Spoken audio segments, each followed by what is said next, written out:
Assalamualaikum warahmatullahi wabarakatuh. Bismillahirrahmanirrahim. Alhamdulillahirabbil alamin. Wassalatu wassalamu ala asyrafil mursalin wa ala alihi washabbihi ajma'in wa man tabi'ahum bi ihsanin ila yaumiddin. Allahumma shalli wa sallim wa barik ala Muhammad wa ala ali Muhammad. Adada khalqihi ta'ala wa rida nafsihi wa zinata arsyihi wa midada kalimatihi kama yuhibbu rabbuna wa yarda. Alhamdulillah, kita bersyukur kepada Allah Subhanahu wa taala dapat masih melanjutkan halaqah pertemuan bersama surah Al-A'la, tafsir Al-Munir, halaqah yang keempat, masih membincangkan ayat 1 hingga 8. Alhamdulillah, untuk ambil berkat bersama-sama kita baca surah Al-A'la yang terdiri pada 293 huruf. Selain daripada basmalah itu ya. A'udzubillahi minasyaitonir rajim. Bismillahirrahmanirrahim. Sabbihisma rabbikal a'la alladzi khalaqa fasawwa walladzi qaddara fahada والذي أخرج المرعى فجعله غثاء أحوى سنقرئك فلا تنسى إلا ما شاء الله إنه يعلم الجهر وما يخفى ونيسرك لليسرى فذكر إن نفعت الذكرى سيذكر من يخشى ويتجنبها الأشقى الذي يصلى النار الكبرى ثم لا يموت فيها ولا يحيا قد أفلح من تزكى وذكر اسم ربه فصلى بل تؤثرون الحياة الدنيا والآخرة خير وأبقى إن هذا لفي الصحف الأولى صحف إبراهيم وموسى صدق الله العظيم آمنا بك يا رب فزدنا إيمانا بعد إيمان.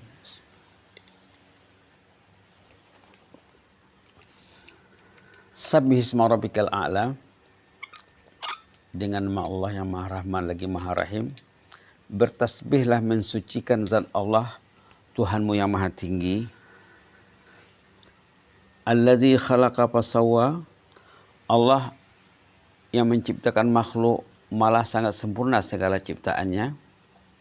Walladzi qaddara fahada, Allah juga mengatur dan menuntun kemaslahatan makhluknya. Walladzi akhrajal mar'a, seterusnya mengeluarkan tumbuh-tumbuhan dari bumi. Faja'alahu ghutha'an ahwa, lantas tumbuh-tumbuhan yang menghijau itu dijadikannya kehitam-hitaman. Sanuqri'uka fala tansa, engkau akan kami bacakan Al-Quran, malah engkau tidak akan lupa. Illa masya Allah, innahu ya'lamul jahra wa ma yakhfa, selain hanya suatu yang dikehendaki Allah, justru Allah mengetahui segala yang terang dan yang tersembunyi. Wa nuyassiruka lil yusra, kami memudahkan kepadamu melaksanakan syariat Islam. Fadzakir in nafa'atiz dzikra sayadzakkaru man yakhsha, justru berilah peringatan, jika peringatan itu berguna, malah orang yang takut niscaya akan menerima peringatan itu. Wa yatajannabuhal ashqal ladzi yaslan naral kubra thumma la yamutu fiha wa la yahya. Sementara insan yang celaka akan menjauhi peringatan, lantas si celaka akan memasuki neraka yang amat dahsyat. Dalam neraka itu insan itu tidak mati, tidak pula hidup. Qad aflaha man tazakka wa dzakara isma rabbih fasalla bal tu'siruna al-hayata ad-dunya wal akhiratu khairun wa abqa. Sungguh berjayalah orang yang membersihkan dirinya dan jiwanya, lalu berzikir dengan menyebut nama Rabb dan bersalat. Malah kalian mengutamakan kehidupan dunia. Justru akhirat jauh lebih baik, malah lebih kekal. Inna hadza la fi suhufil ula, suhufi Ibrahim wa Musa. Permasalahan ini terdapat dalam kitab-kitab suci terdahulu, kitab-kitab Nabi Ibrahim dan Nabi Musa. Shadaqallahul azim. Sekarang bersama tafsir dan ulasan Tafsir Al-Munir karya Profesor Dr. Wahbah Zuhaili rahimahullah. Halaman 182 edisi Malaysia. Sementara edisi Indonesia halaman 486. Allah bermaksud dalam firman-Nya, Sabbihisma rabbikal a'la, bertasbihlah mensucikan zat Allah yang maha tinggi. Maksudnya sucikanlah Allah dari segala sesuatu yang tidak layak baginya,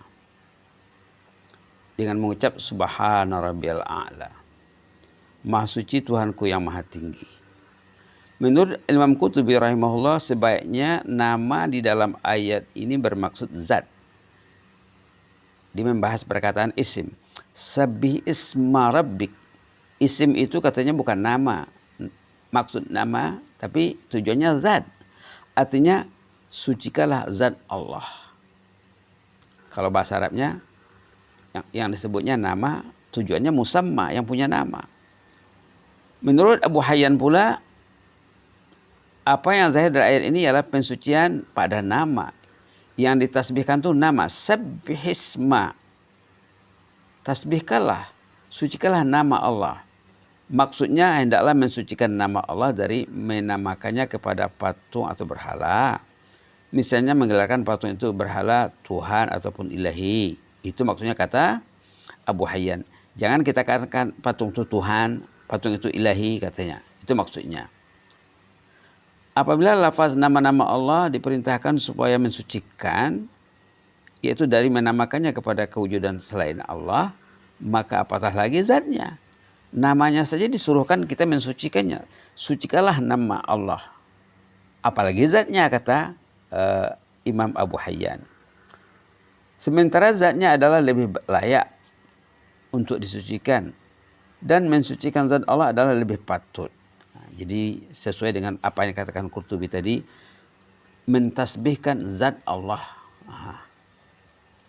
Ada pendapat yang mengatakan bahwa nama di sini bermaksud zat, yaitu musamma. Oleh demikian, perkataan nama ini berupa tautan tambahan. Ini istilah bahasa ya, istilah zaidah katanya. Dia adalah membawa maksud perintah mensucikan Allah, zat yang maha agung. Yang disucikan itu Allah, bukan nama saja.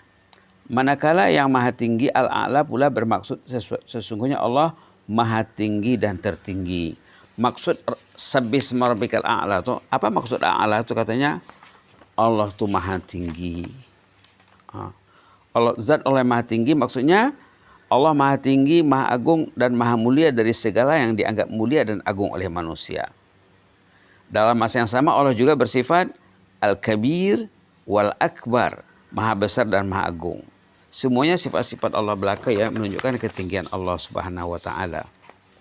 Kadang-kadang al-azim lagi ya, al-azim. Semuanya menunjukkan ketinggian zat Allah yang maha agung. Subhanallah.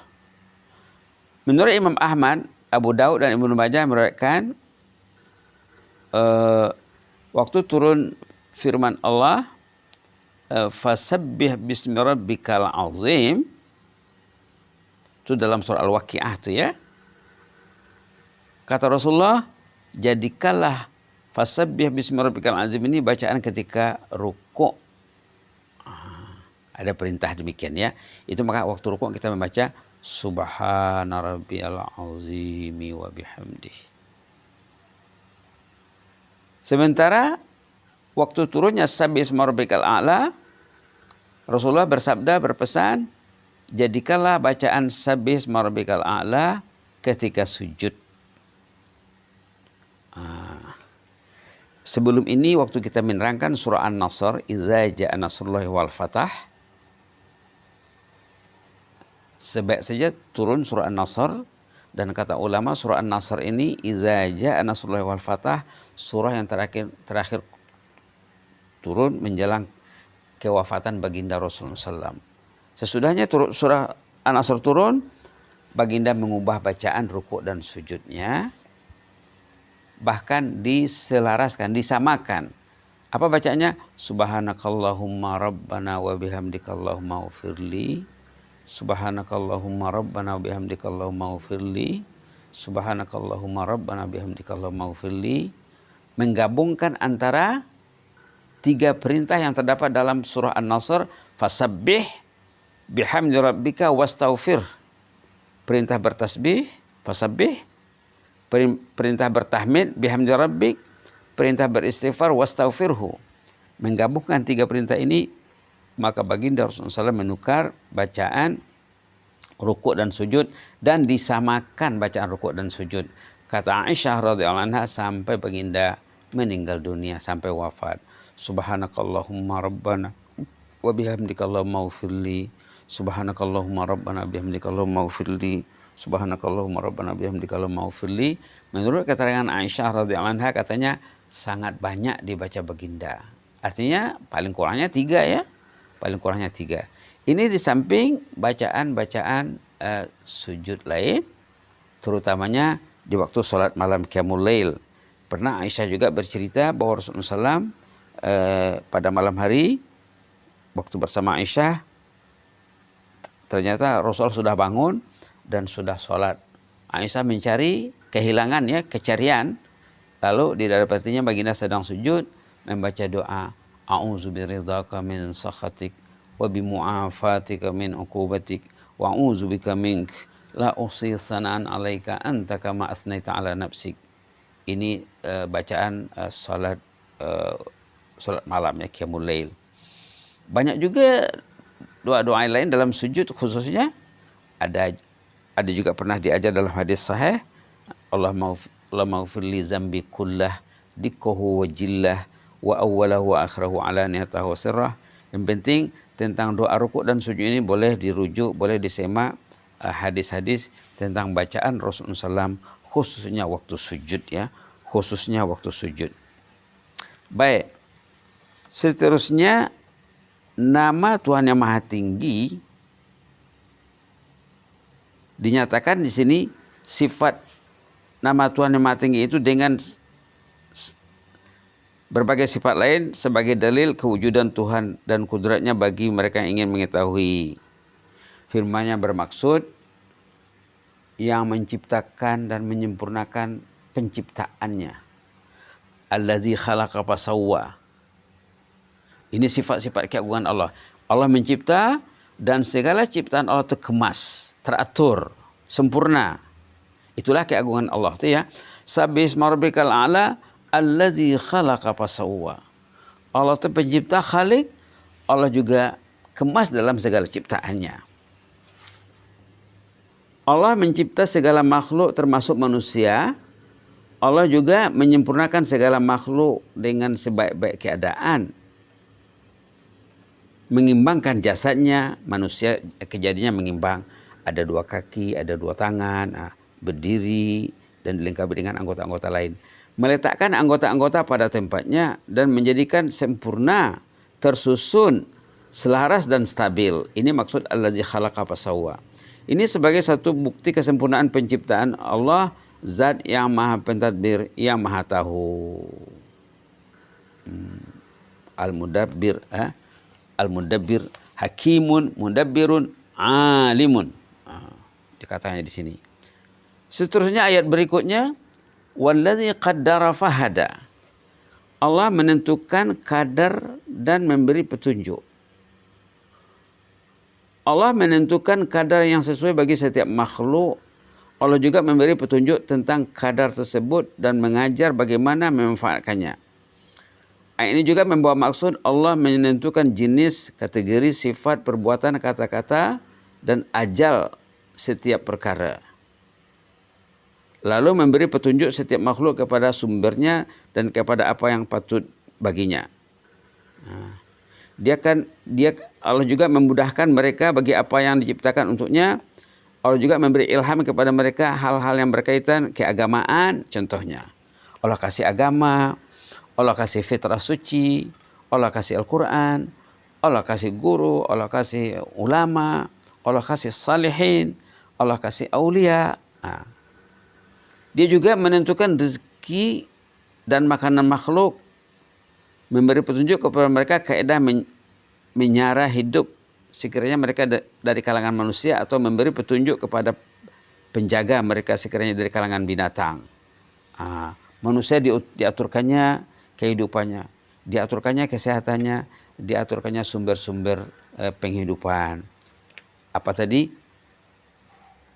Allazi qaddara fahada. Allah menentukan, Allah juga membimbing. Allah juga mewujudkan manfaat pada benda-benda dan memberi panduan kepada manusia bagaimana benda-benda itu boleh dimanfaatkan. Allah mengajar manusia segala-galanya. Maka dengan itu manusia sepatutnya selalu meningkat, ya, selalu bertambah ilmunya kalau mengikutkan arahan Allah. Ayat ini mempunyai persamaan dengan firman Allah juga dalam surah lain, surah Taha. Allah yang menciptakan kami, katanya ayat 50. Boleh dirujuk ya. Boleh dirujuk. Katanya di sini, katanya ayat ini selaras dengan ayat dalam surah Taha yang mengingatkan kita tentang kejadian manusia, macam mana Allah mengatur manusia, penciptaan manusia dan makhluk. Katanya di sini apa? Qala rabbuna allazi a'ta kulla syai'in khalaqahu allazi a'ta kulla syai'in khalaqahu thumma hada. Ini dialog antara Nabi Musa dan Fir'aun ya. Fir'aun menanya dalam ayat 49, qala faman rabbukuma ya Musa, katanya, Tuhan kamu itu siapa, katanya. Nabi Musa menjawab dalam ayat 50, qala rabbuna allazi a'ta kulla syai'in khalqahu thumma hada.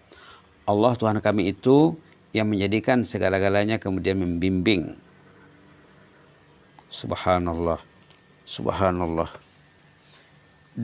Allah juga menentukan sesuatu ketetapan dan memberi petunjuk kepada segala makhluk ke arah ketetapan tersebut. Disokong juga oleh sebuah hadis dalam Sahih Muslim. Ada hadis dalam Sahih Muslim, Allah mengatakan bahwa Allah itu menentukan maqadir. Allah menentukan, innallaha qaddara maqadiral khalq qabla an yakhluq as-samawati wal ard bi 50 alf sanah wa kana arsyu 'alal ma'. Ini hadisnya ya. Allah menetapkan segala jenis-jenis, menentukan segala kadar makhluk. Allah menentukan semuanya 50.000 tahun sebelum diciptakan langit dan bumi. Dan pada waktu itulah arsy Allah berada di atas air. Wa kana arsyuhu 'alal ma'. Ini dalam hadis riwayat Imam Muslim. Kesimpulannya katanya, kata Prof. Wahbah Zuhaili rahimahullah, sesungguhnya ketetapan sesuatu perkara merujuk secara khusus kepada urusan penciptaan bahagian-bagian jasad manusia dan penyusunannya dalam bentuk tertentu yang membolehkan bersedia untuk menerima daya dan kekuatan tersebut. Itu maksud Prof. Wahbah Zuhaili. Manakala maksud petunjuk di dalam ayat ini, petunjuk ke arah sesuatu merujuk secara khusus kepada urusan penciptaan kekuatan tersebut pada anggota setiap badan manusia ya. Bertindak sebagai sumber bagi sesuatu perbuatan. Dari himpunan keseluruhan daya inilah sempurnanya kemaslahatan manusia. Ada fungsi tangan, ada fungsi kaki, ada fungsi mata, fungsi telinga. Semuanya bagian-bagian lain berfungsi untuk kemaslahatan manusia. Besok kita akan lanjutkan insyaAllah ayat berikutnya. Allazi akhrajal mar'a ya. Insyaallah kita lanjutkan besok dengan izin Allah Subhanahu wa taala. Wallazi akhrajal mar'a faja'alahu ghusaan ahwa. Aqulu qouli hadza wa astaghfirullah li wa lakum. Yang jelasnya yang menariknya di sini penciptaan makhluk ini kemas dijadikan Allah lengkap, kemudian Allah menentukan segala-galanya dan memberi hidayah, memberi bimbingan. Kita dibimbingnya ke arah agama. Tambah lagi dengan adanya kekuatan ilmu, ada kekuatan sahabat yang saleh, ada lagi kekuatan malaikat bagi yang selalu jinak dengan malaikat ya. Jadi sangat hebat sekali bimbingan Allah. Tambah lagi dengan Al-Quran, dengan hadis, dengan masjid, dengan halaqah ilmiah. Ini semuanya aturan Allah untuk membimbing manusia ke arah jalan yang baik. Tambah lagi diwajibkannya menuntut ilmu, diwajibkannya belajar. Semuanya adalah bimbingan Allah untuk keselamatan manusia ini. Mudah-mudahan kita selalu bersama tafsir Al-Quran, tafsir Al-Munir, karya Prof. Wahbah Zuhaili rahimahullah. Amin ya rabbal alamin. Allahumma zidna wa la tanqusna wa akrimna wa la tuhinna wa a'tina wa la tahrimna wa athirna wa la tu'sir alaina wa adina warda'na ya karim. Na'udzu biridhaka min sakhatik wa bimu'afatika min uqubatik wa na'udzu bika minka la nuhsi sanan 'alaika anta kama asnaita 'ala nafsik. Allahumma ighfir lana dzambana kullah dikkahu wa jillahu wa awwala wa akhira wa alaniyata wa sirrah. Ya hayyu ya qayyum rahmatika nastaghis aslih lana sya'nana kullahu wa la takilna ila anfusina tarfata 'ain. Allahumma fas sultana wa iyyana wal muslimin. Allahumma fas sultana wa iyyana wal muslimin. Allahumma fas sultana wa iyyana wal muslimin wan nas ajma'in. Wahfazna min kulli su' wahfazna min kulli makruh fil hali wal ma'al. Fallahu khairun hafiza wa arhamur rahimin. Wahfazna bima hafazta bihi ibadakas salihin. Wahfazna kama hafizta bihi ibadakal muttaqin ya mujibas sa'ilin. Wa sallallahu ala Muhammadin wa ala alihi washabihi wa baraka wa sallam. Subhana rabbika rabbil izzati amma yasifuna wa salamun alal mursalin walhamdulillahi rabbil alamin. Jazakumullahu khairan, barakallahu fikum. Inni uhibbukum fillah wa astaudi'ukumullahu allazi la tadhi'u indahu wada'i'uh. Wassalamualaikum warahmatullahi wabarakatuh.